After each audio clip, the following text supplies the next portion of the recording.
Capítulo 13. Como relaxar o eu.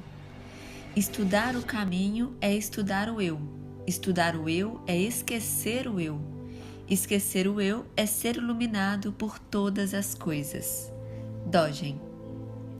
Chegamos agora ao que talvez seja a maior fonte de sofrimento e, consequentemente, aquilo que é mais importante conhecer: o eu aparente. Avalie sua vida. Quando você leva as coisas para o lado pessoal, fica ávido por aprovação. O que acontece? Você sofre. Quando identifica algo com eu, ou tenta possuir algo como meu, você se abre para o sofrimento, pois todas as coisas são frágeis e inevitavelmente desaparecerão. Quando você se afasta das pessoas e do mundo como eu, sente-se isolado e vulnerável e sofre.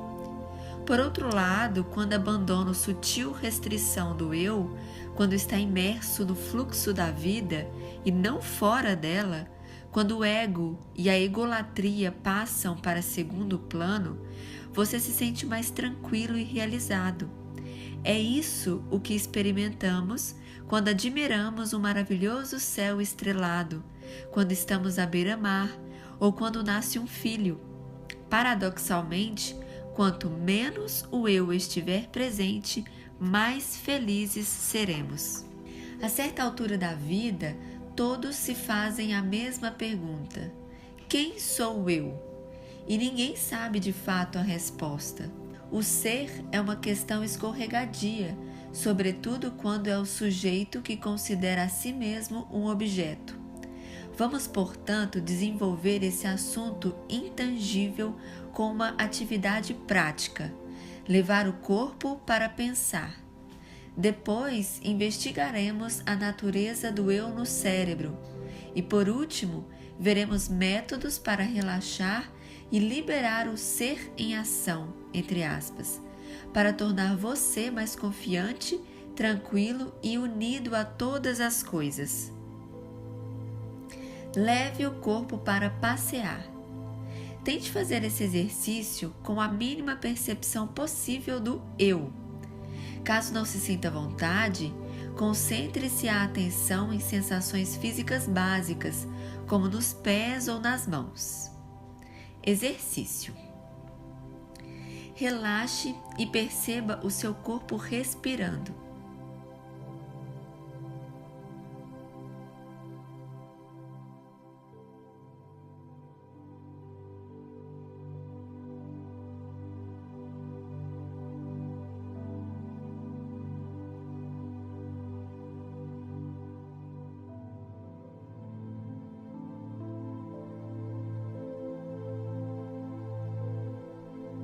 Estabeleça a intenção de abandonar o eu o máximo possível e observe a sensação que isso lhe causa.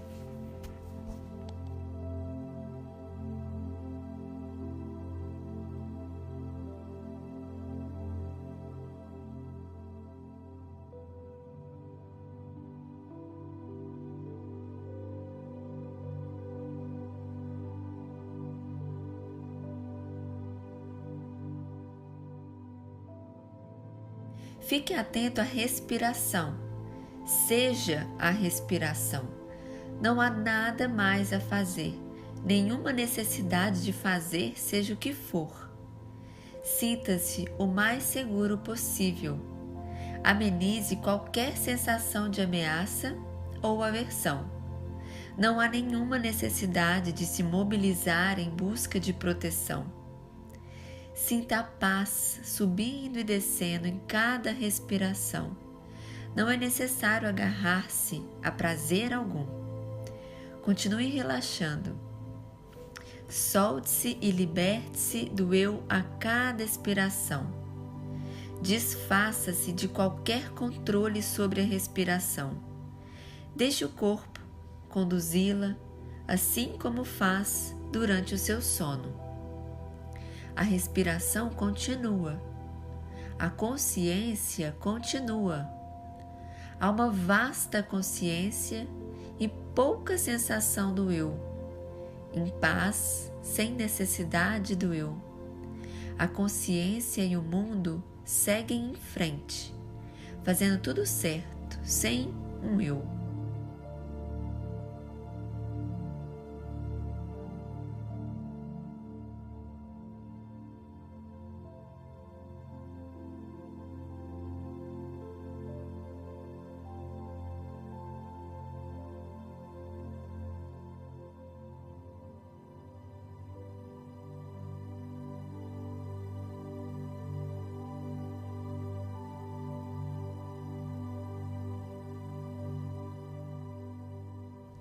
Lentamente, observe o entorno.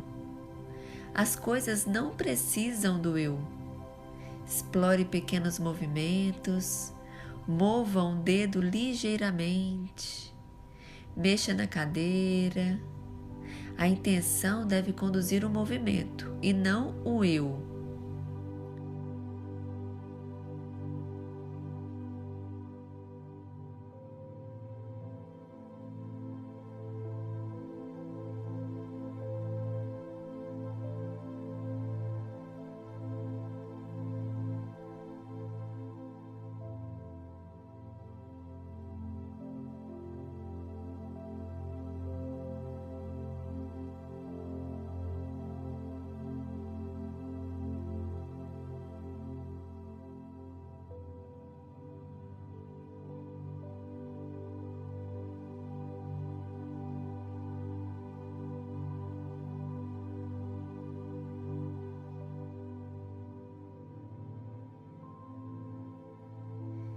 Levante-se devagar.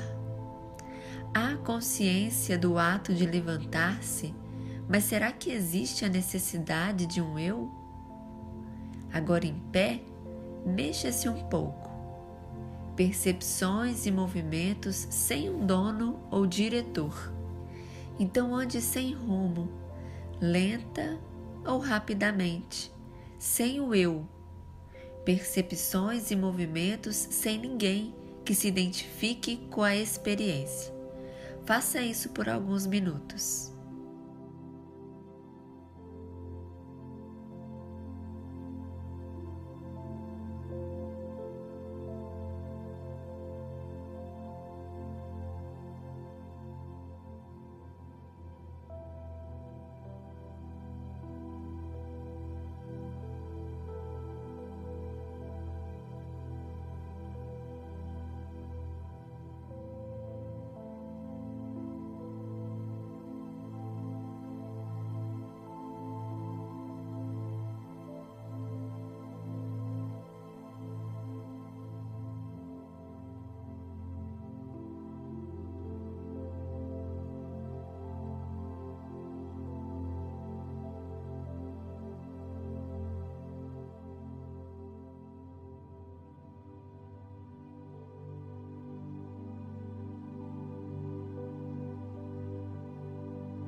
Depois de um tempo, sente-se outra vez. Descanse com a respiração, simplesmente presente, atento. Pensamentos sobre o eu ou pela perspectiva do eu são apenas conteúdos da consciência como qualquer outro, sem nada de especial. Relaxe e respire. Sensações e sentimentos são apenas conteúdos da consciência que surgem e se dispersam. O eu também surge e se dispersa na consciência, sem problema algum. Relaxe e respire. Veja o que está presente quando o eu está ausente. Relaxe e respire. Não existem problemas. Reflexões. Talvez seja um pouco difícil voltar ao campo do pensamento verbal. Enquanto lê este livro, ou escuta, explore a noção de compreender palavras sem um eu para compreendê-las. Note que a mente é capaz de executar muito bem as suas funções sem um eu no comando. Relembrando o exercício. Como foi a experiência? Qual é a sensação despertada pelo eu? Agradável ou desagradável? Existe uma sensação de restrição quando o eu ganha força? É possível realizar diversas atividades físicas e mentais sem muito envolvimento do eu? O eu foi sempre o mesmo ou aspectos diferentes se manifestaram em momentos diferentes? A intensidade do eu mudou também? Oscilava entre forte e fraca? O que levou o eu a se transformar? O que o medo, a raiva ou outros pensamentos ameaçadores despertaram? Quais foram os efeitos do desejo? Que consequências os outros enfrentaram ou imaginaram enfrentar? O eu existe de maneira independente ou ele vem à tona e muda de acordo com a situação? O eu no cérebro. As experiências que você acabou de ter, de que o eu tem muitos aspectos, é apenas parte do indivíduo, está em constante mutação e varia conforme a situação. Dependem de substratos físicos do eu no cérebro, pensamentos, sentimentos, imagens e etc. Existem como padrões de informação representados por padrões de estrutura e atividade neural. Da mesma forma, os diversos aspectos do eu aparente e a íntima e forte experiência de ser um eu existem como padrões na mente e no cérebro. A questão não é se esses padrões existem, mas sim qual é a sua natureza. E aquilo que esses padrões parecem defender, um eu unificado, dono permanente das experiências e agente das ações, realmente existe? Ou o eu é como um unicórnio, um ser místico, cujas representações existem, mas que é na verdade imaginário? O eu tem muitas faces. Os diversos aspectos do eu são baseados em estruturas e processos distribuídos pelo cérebro e pelo sistema nervoso e incrustados nas interações do corpo com o mundo. As pesquisas classificam esses aspectos do eu, bem como suas bases neurais, de várias maneiras. Por exemplo, o eu racional. Estou resolvendo um problema. Tende a surgir principalmente em conexões neurais entre o córtex cingulado anterior, CCA, o córtex pré-frontal e o hipocampo, ao passo que o eu emocional, estou chateado, entre aspas, emerge da amígdala cerebelar, do hipotálamo, do campo estriado, parte dos gânglios de base, e de parte superior do tronco cerebral. Partes diferentes do cérebro reconhecem seu rosto na foto de um grupo, reconhecem sua personalidade, são responsáveis por seus atos e veem as situações de seu ponto de vista e não do dos outros. O eu autobiográfico incorpora o eu racional e um pouco do eu emocional e produz a sensação do ser com um passado e um futuro exclusivos. O eu nuclear envolve um sentimento oculto e uma grande parte não verbal do ser que tem pouca noção de passado e futuro.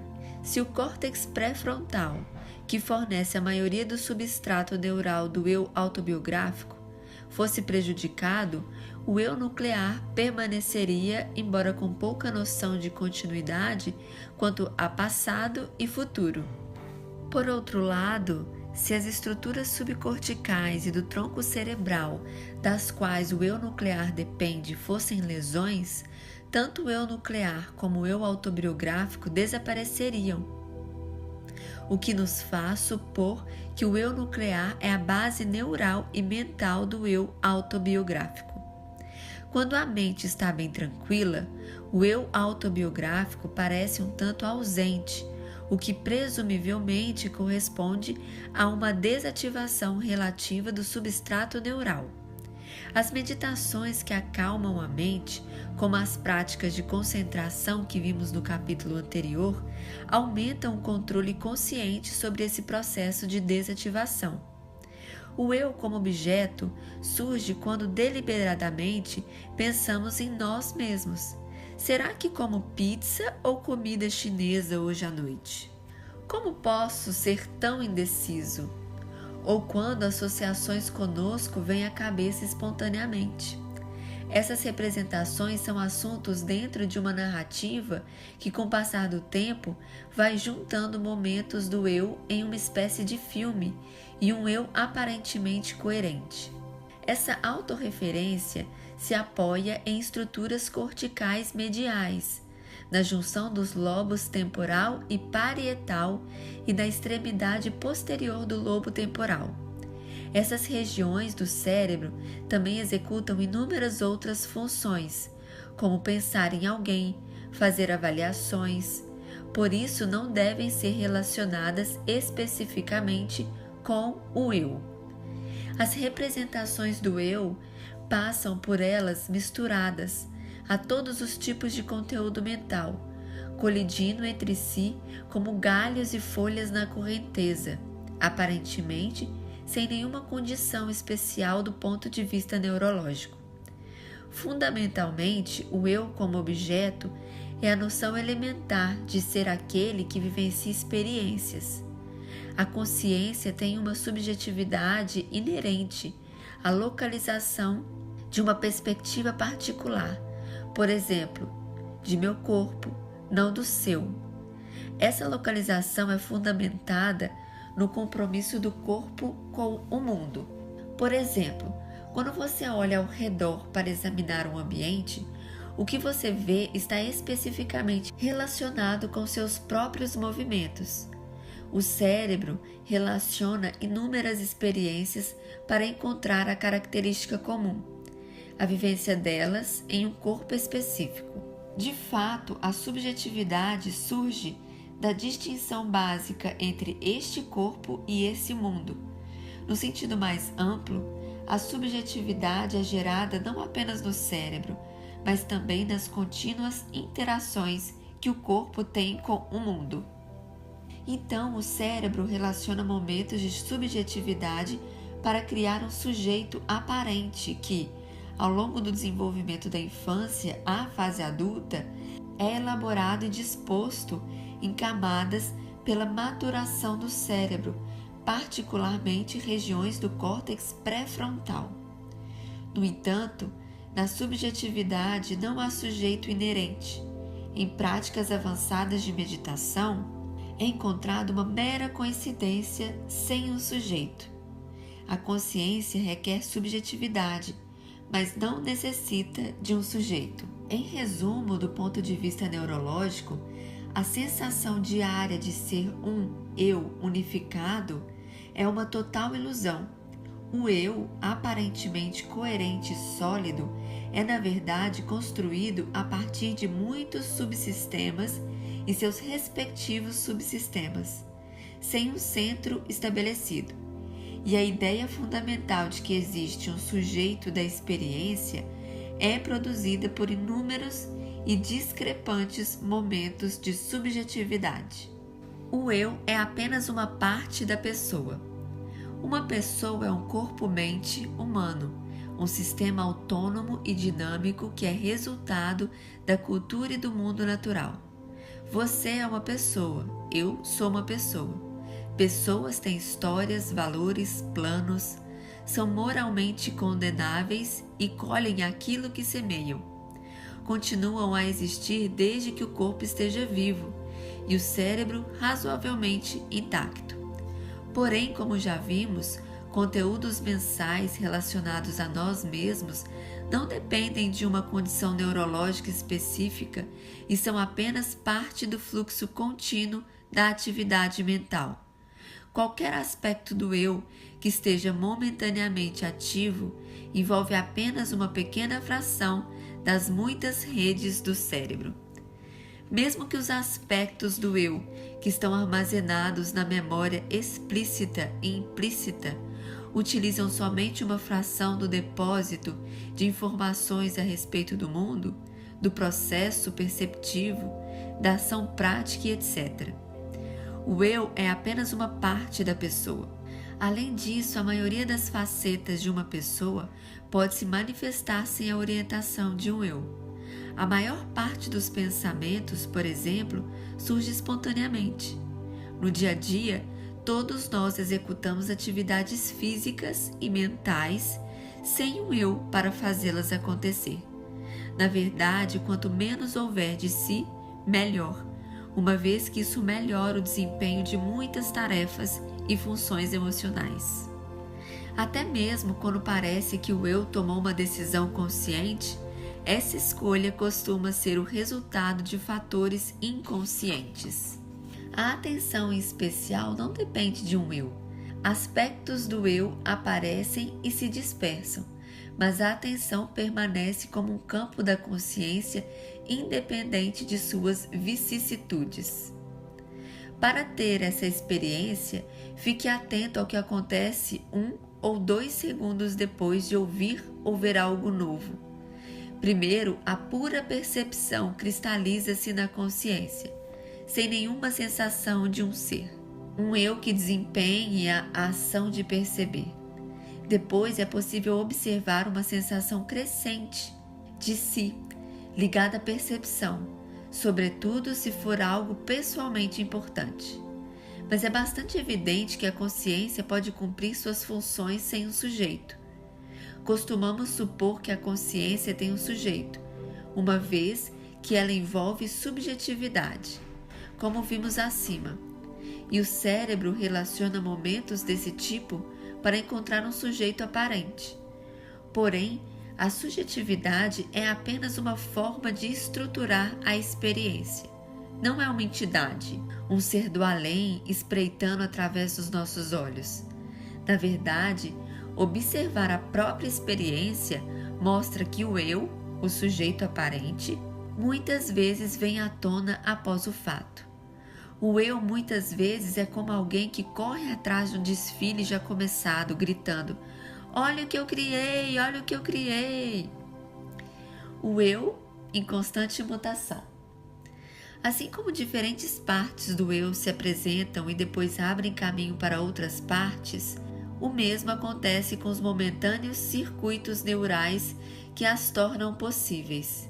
Se seus fluxos de energia pudessem ser vistos como um jogo de luzes, um espetáculo extraordinário se movimentaria continuamente em sua cabeça. No cérebro, toda manifestação do eu é impermanente. O eu é construído e desconstruído o tempo todo. O eu parece coerente e contínuo em virtude da maneira pela qual o cérebro forma a experiência consciente. Imagine 1000 fotografias sobrepostas umas à outra, cada uma levando alguns segundos para revelar uma imagem clara e então desvanecer-se. Essa construção da experiência cria a ilusão de integração e continuidade, assim como 22 quadros por segundo geram a impressão de movimento em um filme. Consequentemente, vivemos agora, entre aspas, não como um lapso de tempo no qual cada instante aparece e acaba abruptamente, mas como um período de 1 a 3 segundos com começo e fim esmaecidos. Não se trata do fato de termos um eu, mas de sermos um eu em ação. Como disse Buckminster Fuller, pareço ser um verbo. O eu depende da situação. Em qualquer momento, as partes do eu que estão presentes dependem de muitos fatores, como herança genética, histórico pessoal, temperamento e situações. Particularmente, o eu depende muito da sensação provocada pelas experiências. Quando a experiência é neutra, o eu tende a se misturar com o que se passou. Mas quando surge algo bem agradável ou desagradável, como um e-mail interessante ou uma dor física, o eu logo se mobiliza no fluxo que vai da sensação ao desejo incontrolável e deste ao apego. O eu se forma em torno de fortes desejos.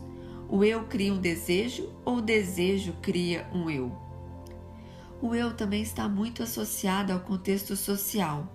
Experimente caminhar sem direção. Em geral, não há muitas sensações do eu, mas se encontrar um velho conhecido, em segundos, muitas partes do eu virão à tona, como lembranças e experiências compartilhadas, ou a preocupação com a aparência. O eu nunca se manifesta por conta própria. Ele se desenvolveu ao longo de muitos milhões de anos, moldado pelas reviravoltas da evolução. Então hoje, a qualquer momento, ele surge por meio de atividades neurais que dependem de outros sistemas corporais.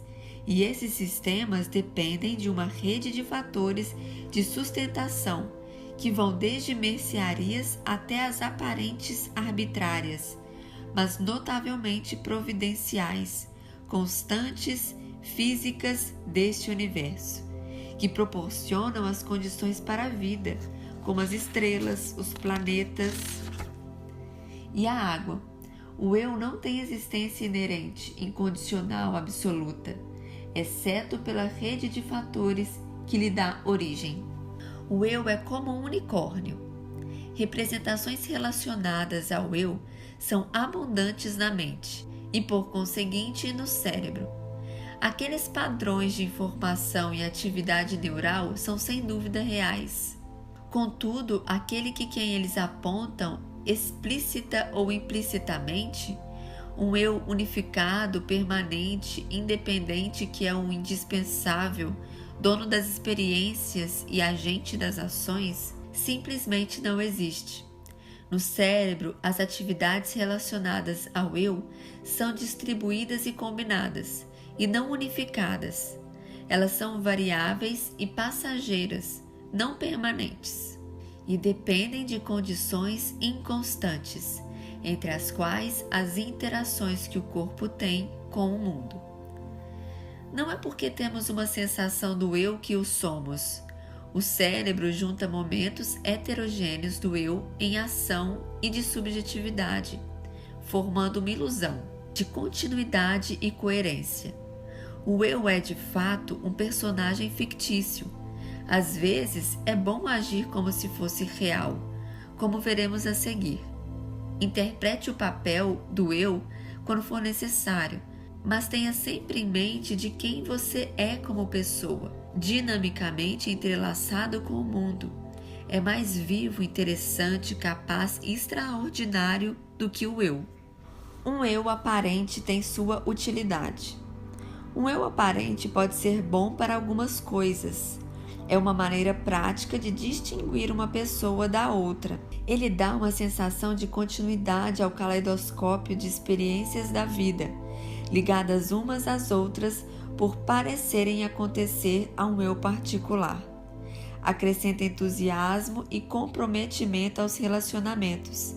Eu te amo é uma declaração que tem muito mais impacto do que o amor se manifesta aqui. A noção do eu está presente no nascimento de forma rudimentar, e as crianças normalmente desenvolvem estruturas substanciais do eu aos 5 anos. Do contrário, seus relacionamentos serão bastante prejudicados. Processos relacionados ao eu são conectados no cérebro por bons motivos. Eles ajudaram nossos antepassados a prosperar em bandos de caça e colheita cada vez mais sociais, nos quais as dinâmicas interpessoais tiveram grande papel na sobrevivência. Perceber o eu nos outros e expressar o próprio eu com habilidade era muito útil para formar alianças, acasalar-se e manter as crianças vivas para passar seus genes adiante. A evolução dos relacionamentos promoveu a evolução do eu e vice-versa. Os benefícios deles foram, assim, um fator na evolução do cérebro. O eu foi costurado no DNA humano por vantagens reprodutivas, lentamente acumuladas durante centenas de milhares de gerações. Não se trata de defendê-lo ou justificá-lo, mas também não devemos depreciá-lo ou suprimi-lo. Não devemos tornar o eu algo especial. Ele é simplesmente um padrão de manifestação mental, que não é de modo algum, diferente ou melhor do que qualquer outro objeto mental. Quando você usar os métodos a seguir, não estará restringindo ao eu ou tornando-o um problema. Estará apenas vivendo através dele e incentivando-o a relaxar, a desanuviar-se. E o que fica disso? Muita franqueza, sabedoria, valores e virtudes, além de uma suave e doce alegria. Renunciar à identificação. Uma maneira pela qual o eu se desenvolve é equipando-se às coisas, identificando-se com elas. Infelizmente, quando você se identifica com algo, toma o destino dele como seu, e tudo neste mundo um dia chega ao fim. Então, fique atento a como você se identifica com posições, objetos e pessoas. Uma análise tradicional é fazer perguntas do tipo: eu sou essa mão? Eu sou essa crença? Eu sou este eu? Eu sou essa consciência? Você pode responder a cada pergunta explicitamente como: não, eu não sou essa mão. Esteja consciente, sobretudo, quanto a identificar-se com funções executivas, monitorar, planejar, escolher. Note com que frequência o cérebro faz planos, escolhas, sem grande envolvimento do eu, como enquanto dirigimos para o trabalho. Fique atento também quanto a identificar-se com a consciência. Deixe que ela surja sem precisar se identificar com ela ou instruí-la. Considere todas as formas de se referir ao eu como apenas mais objetos mentais. Pensamentos como outros quaisquer. Lembre-se, eu não sou meus pensamentos. Não sou esses pensamentos do eu. Não se identifique com o eu. Não use palavras como eu e meu mais do que o necessário. Tente passar um período determinado de tempo, como uma hora no trabalho, sem usá-las de jeito nenhum. Deixe as experiências fluírem pela consciência sem se identificar com elas. Se essa posição fosse verbalizada, seria assim: ver é acontecer. Existe sensação, pensamentos surgem, um senso de eu se manifesta. Mexa-se, planeje, sinta e pense com o mínimo possível de referência ao eu. Estenda essa consciência aos filminhos que passam no simulador da mente. Note como uma presunção do eu está embutida na maioria desses filmes, mesmo quando o eu não é um personagem evidente. Isso reforça o eu enquanto os neurônios disparam e se conectam em suas simulações. Em vez disso, cultive a ideia de que os acontecimentos podem ser percebidos da perspectiva de um corpo-mente particular, sem necessidade de haver um eu que os perceba.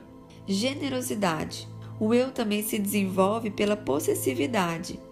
Ele é como um punho cerrado. Quando abrimos a mão para dar, não há mais eu. Há tanto a oferecer nessa vida, e isso nos proporciona muitas oportunidades de liberar o eu. Por exemplo, podemos doar tempo, auxílio, contribuições, paciência, acordo, perdão, qualquer tipo de empréstimo, inclusive criar uma família, importa-se com os outros e muitos tipos de trabalho, envolve generosidade. A inveja e seu primo próximo, o ciúme, é um grande impedimento para a generosidade. Perceba o sofrimento presente nesse sofrimento e veja como ele é nocivo a você. A inveja, na verdade, ativa algumas das redes neurais envolvidas na dor física. De maneira compassiva e gentil, lembre-se de que você ficará bem, mesmo que outras pessoas tenham fama, dinheiro, um parceiro incrível e você não. Para se livrar das garras da inveja, envie compaixão e bondade para as pessoas de quem sente inveja. Certa vez, num retiro de meditação, senti inveja de algumas pessoas e acabei encontrando uma paz surpreendente ao fazer esse pedido para elas: que vocês tenham todo o sucesso que eu não tenho. Observe também percepções, pensamentos, emoções e outros objetos mentais e pergunte-se: isso tem um dom? Então veja a natureza das coisas. Não, não tem. É inútil tentar possuir a mente. Ninguém é dono dela. Humildade saudável. Talvez mais do que tudo, o eu prospera pela presunção, enquanto seu antídoto é a humildade saudável. Ser humilde significa ser natural e despretensioso, e não ser envergonhado, inferior ou capacho dos outros. Trata-se de não se colocar acima dos outros. A sensação de humildade é pacífica. Não é preciso esforçar-se para impressionar as pessoas. E ninguém está em desacordo conosco quando formos pretensiosos e intolerantes. Seja bom com você mesmo. Paradoxalmente, cuidar bem de si envolve humildade, pois as redes do eu no cérebro são ativadas quando nos sentimos ameaçados ou desamparados. Para reduzir essa ativação, garanta que suas necessidades essenciais sejam atendidas de forma adequada. Por exemplo, todos nós precisamos nos sentir queridos. Empatia, elogios e o amor dos outros, sobretudo na infância, são internalizados em redes neurais que sustentam sentimentos de confiança e valor. Se não recebermos muito disso ao longo dos anos, provavelmente acabaremos com um vazio no coração. O eu fica muito ocupado com esse vazio, tentando preenchê-lo com petulância ou fazendo um conserto, entre aspas, paliativo. Além de irritar os outros e assim conquistando menos empatia, elogios e amor do que nunca, essas estratégias são inúteis, já que não tratam da questão fundamental. Em vez disso, preencha seu coração absorvendo o que é bom. Ver o capítulo 4. Um tijolo de cada vez. Quando eu era mais jovem, o vazio do meu coração era imenso. Assim que percebi que ele devia e podia ser preenchido, fui procurar provas do meu valor, como o amor e o respeito dos outros e minhas boas qualidades e conquistas. Então, por alguns segundos, incorporei a experiência. Depois de várias semanas e muitos tijolos, comecei a me sentir diferente. Em poucos meses, havia uma sensação de crescimento pessoal muito maior. Hoje, muitos anos e milhares de tijolos depois, o vazio de meu coração está bem preenchido. Não importa o tamanho do seu vazio, cada dia lhe dá pelo menos alguns tijolos para completá-lo. Preste atenção às coisas boas a respeito de você, e na atenção e no reconhecimento dos outros, e então absorva-os. Um único tijolo não elimina o vazio, mas se você persistir dia após dia, tijolo após tijolo, conseguirá preencher esse espaço. Assim como muitas práticas, ser bom consigo é uma espécie de jangada para atravessar o rio do sofrimento. Para usar uma metáfora de Buda, chegando ao outro lado, você não precisará mais da jangada. Terá desenvolvido sua capacidade interior a ponto de não ter mais de procurar provas de seu valor. Não se preocupe com a opinião alheia. Evoluímos de modo a dar grande importância à nossa reputação, uma vez que essa influenciava a decisão de outros membros do bando em querer ajudar ou prejudicar as chances de sobrevivência de um indivíduo. É completamente humano querer buscar o respeito e a estima dos outros, ficar restrito ao que os outros pensam, porém é outra história. Na palavra de Shantideva: por que devo me alegrar quando as pessoas me elogiam? Haverá outros para desenhar e criticar. E por que ficar desesperado quando culpado, já que haverá outros para pensar bem ao meu respeito. Considere quanto tempo você passa pensando, mesmo da maneira mais sutil, atrás do simulador, sobre o que os outros acham de você. Tenha consciência do que faz para conquistar admiração e elogios. Em vez de agir assim, foque em apenas fazer o melhor possível. Pense na virtude, na benevolência e na sabedoria. Se suas atitudes se basearem nisso, é praticamente tudo o que se pode fazer, e isso é muito. Você não tem de ser especial. Acreditar que você precisa ser especial para merecer amor e apoio cria um grande obstáculo que exige muito esforço e tensão para ser transposto, dia após dia após dia. E ainda o enche de autocrítica e sentimentos de incapacidade e inutilidade quando não consegue o reconhecimento que tanto deseja. Em lugar disso, experimente desejar-se o bem assim: que eu seja amado sem ser especial, que eu colabore sem ser especial. Considere renunciar a ser especial e até importante e admirado. A renúncia é a antítese do apego e, portanto, um caminho radical para a felicidade. Diga mentalmente frases como estas e perceba o que despertam em você. Desisto de ser importante. Renuncio a buscar aprovação. Sinta a paz nessa entrega. Ame a pessoa que você é, assim como se ama alguém querido, mas não ame o eu ou qualquer outro mero objeto mental. Ligado ao mundo.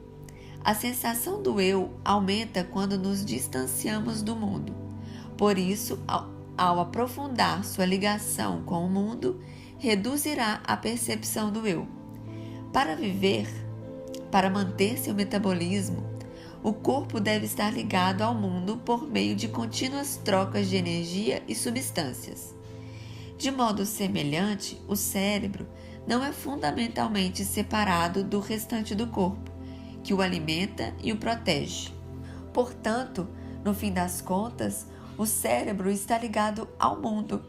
E como já vimos várias vezes, a mente e o cérebro formam um sistema integrado. Assim, a mente e o mundo estão intimamente relacionados. Você pode aprofundar essa identificação de diversas maneiras. Reflita sobre os caminhos percorridos pelos alimentos, pela água e pela luz do sol que mantém o corpo. Considere-se como um animal em sua dependência do mundo natural. Dedique um tempo à natureza. Preste atenção ao aspecto espacial nos ambientes em que vive, como o espaço vazio na sala de casa ou o espaço que os carros percorrem durante o trajeto para o trabalho. Isso trará naturalmente a consciência em relação ao todo. Pense além. Por exemplo, ao abastecer o carro, considere a grande rede de fatores que contribuem para a construção do eu aparente, como o poço de gasolina, a economia mundial e até o plâncton e as algas soterradas em óleo. Perceba que essas causas dependem de uma rede ainda mais vasta, que abrange o sistema solar, nossa galáxia, outras galáxias e os processos físicos do campo material. Sinta a verdade irrefutável de que sua origem e substância está ligada a todo o universo. A Via Láctea existe por causa de um grupo maior de galáxias. O Sol existe por causa da Via Láctea e você existe graças ao Sol. Então, de certa maneira, você existe por causa de galáxias e milhões de anos-luz daqui. Se conseguir, pense até o último nível, que é a totalidade das coisas. Por exemplo, o mundo ao seu alcance, incluindo seu corpo e sua mente, é sempre uma coisa só. A qualquer momento você pode perceber essa totalidade. As partes que o compõem se transformam constantemente. Cada uma delas se desenlaça, se decompõe e se dispersa. Sendo assim, nenhuma parte pode ser uma fonte confiável e permanente da verdadeira felicidade incluindo eu. Mas o todo, como todo, nunca muda. O todo nunca se apega nem sofre. A ignorância encolhe a totalidade para dentro do eu. A sabedoria reverte esse processo, esvaziando o eu para dentro do todo. É um maravilhoso paradoxo que, à medida que o aspecto individual como eu se torna cada vez mais incerto e sem fundamento, a soma de todas as coisas parece cada vez mais segura e confortante. Conforme essa falta de fundamento se torna mais clara, aquilo que é aparentemente individual parece mais uma parede de neblina que vai cair se alguém se apoiar nela. No início, isso é bem perturbador, mas então você percebe que o céu em si, a totalidade, é o que está te sustentando. Você está andando pelo céu, porque você é o céu. Sempre foi assim. Você e todas as pessoas têm sido o céu todo o tempo, ligado à vida. Certa vez um amigo meu foi a um retiro de meditação no mosteiro em Burma, onde fez votos de não matar intencionalmente qualquer ser vivo, entre outros.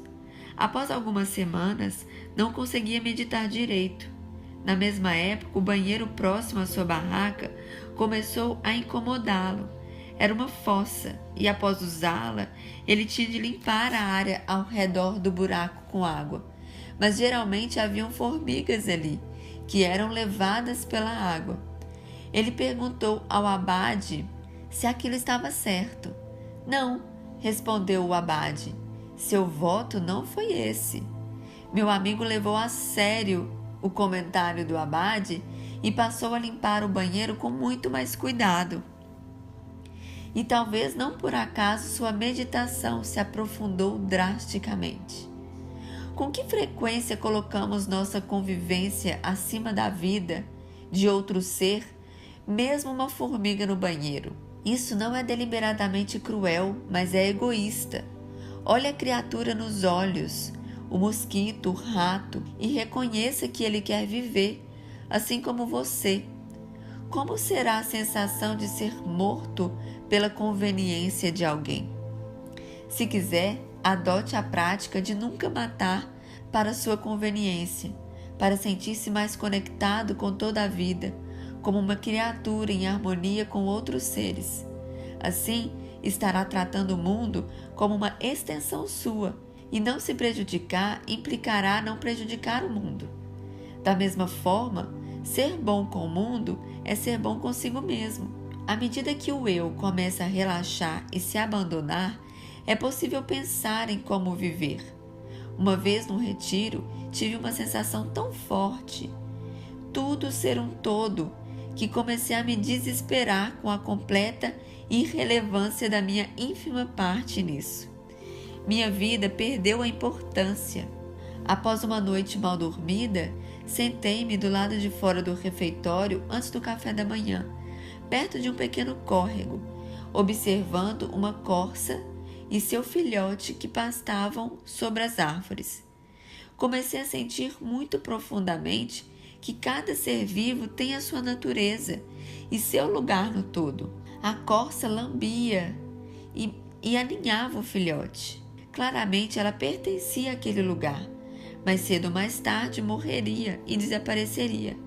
Mas nesse meio tempo prosperava e contribuía à sua maneira. Insetos e pássaros agitavam as folhas caídas.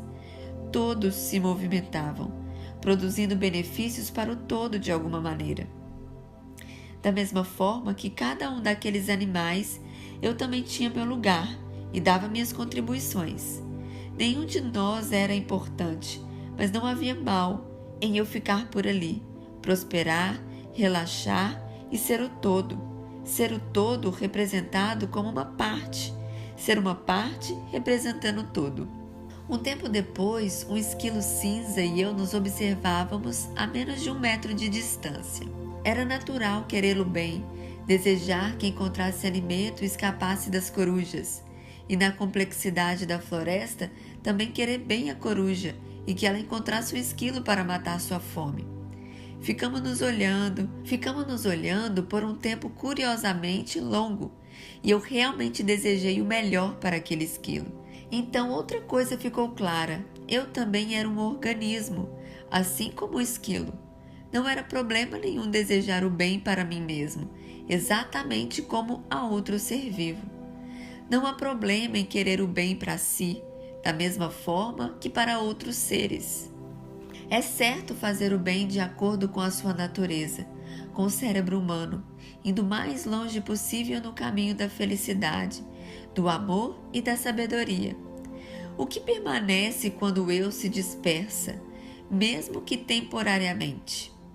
O ato devotado de contribuir e o desejo de se desenvolver e prosperar como animal humano entre 6 bilhões. Ser saudável e forte e viver por mais muitos anos. Ser atencioso e gentil.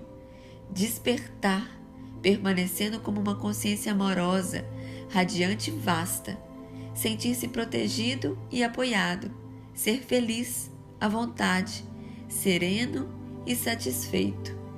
Viver e amar em paz. Capítulo 13. Pontos-chave. É irônico que o eu faça sofrer de diversas maneiras, ao levar tudo para o lado pessoal, ao tentar possuir ou se identificar com o que inevitavelmente acaba, ou ao se distanciar do todo, você sofre. Mas quando relaxa o sentido do eu e flui com a vida, fica feliz e satisfeito.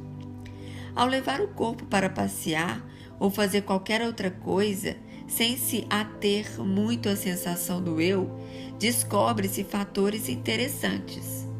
O eu costuma ser um pouco retraído e tenso, e muitas vezes desnecessário, e está em constante transformação. O eu é ativado especialmente como reação e oportunidades e ameaças.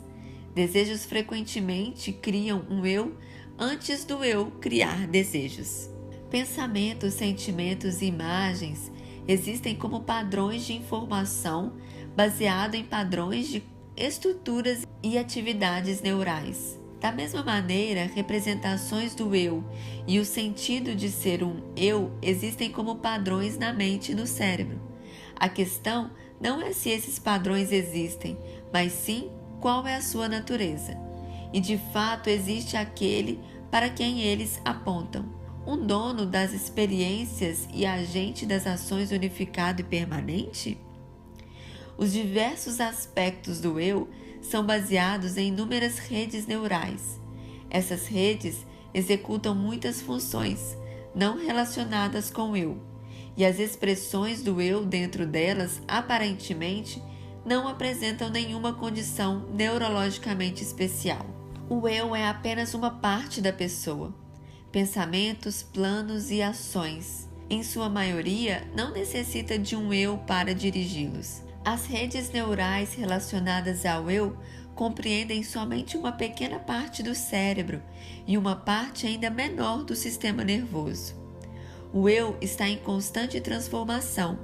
No cérebro, toda manifestação do eu é impermanente.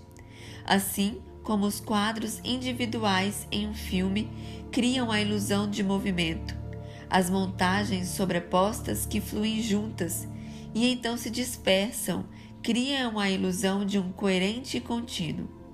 O eu se manifesta e muda em função de diversas condições, particularmente de sensações agradáveis ou desagradáveis, e depende também de relacionamentos, incluindo aquele com o mundo.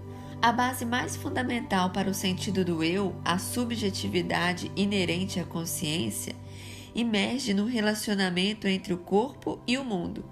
O eu não tem nenhum tipo de existência independente. A atividade mental relativa ao eu, que inclui a sensação de ser o objeto da experiência, refere-se a um eu unificado, independente, duradouro, que é essencialmente o dono das experiências e o agente das ações. Só que esse eu único não existe. O eu é uma coletânea de representações reais de um sistema irreal, como o unicórnio. O eu aparente é útil para relacionamentos e para uma sensação saudável de coerência psicológica ao longo do tempo. O ser humano carrega a noção do eu porque ele desempenhou funções primordiais de sobrevivência em nossa evolução. É inútil ter aversão ao eu, uma vez que tal sentimento o intensifica. A questão é enxergar através dele e deixá-lo soltar-se e dispersar-se. O eu se desenvolve pela identificação, possessão, orgulho e distanciamento em relação ao mundo e à vida. Abordamos diversas maneiras de nos desprender disso tudo e, em vez disso, nos concentrar na generosidade, na boa vontade em relação à prosperidade de alguém e em relacionamentos agradáveis e pacíficos com os outros seres.